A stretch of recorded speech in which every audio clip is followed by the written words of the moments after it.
nga hinaot Ginoo nga kanang imong gisulti magauban unta sa tawo nga imong sukuon wala sa iya niya itunong sa manang ingon ang Dios naa imong igsuon kasi aaron siya mo imong mahimong tigpamakba so para di gyud sa kabalibad gitagaan siya og tigpamakba niya pero ang hitabo pag-abot na dito sa Ehipto si Aaron naara sa iyang piliran si Moses mismo ang nakikistorya.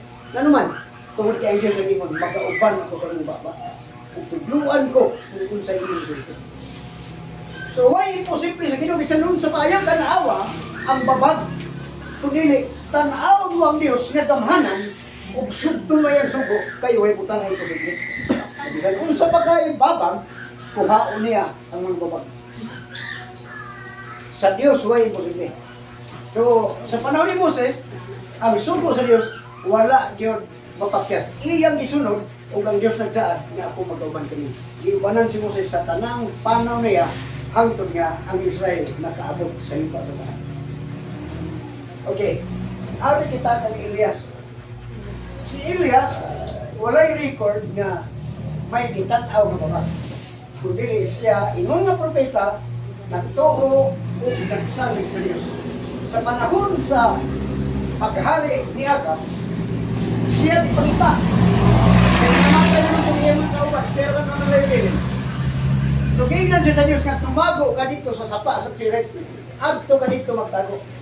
So, kitagaan og mission sa Elias. Kaya, patagoon. So, ang iyang mission nga ingon nga propeta, sa dihang persecute na siya ni Agab, ang Diyos naghatag kanyang proteksyon.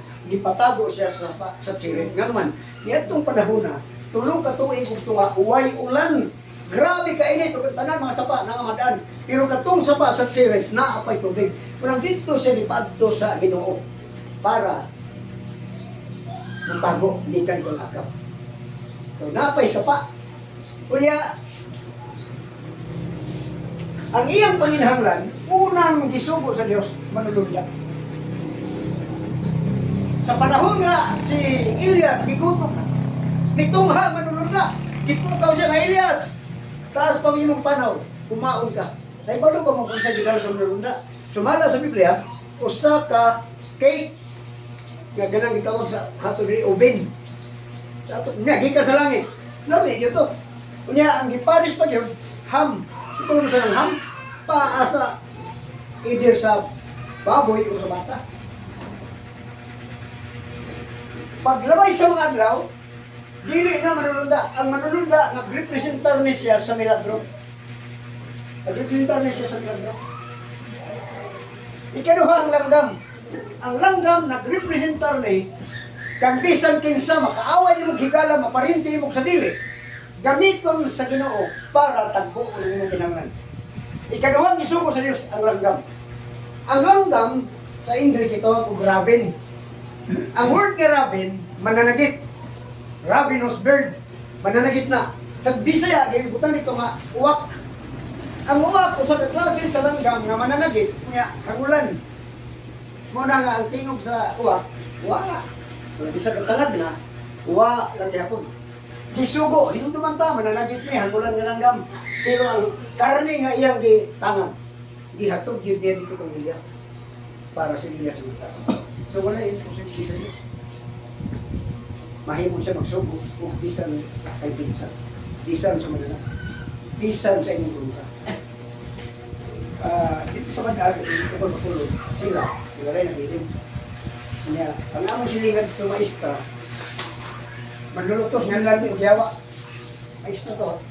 Pero, lahat pa naman ko nga, akong asawang mga bata, ibitar dito sa iyo, sa paligid ko. So, pwedeng gamiton sa imo ang langgam uwak. Mahimong kaaway nimo, mahimong bibili.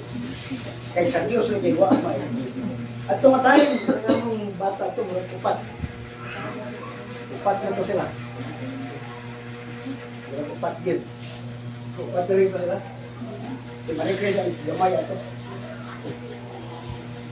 So, sa Diyos, why imposible?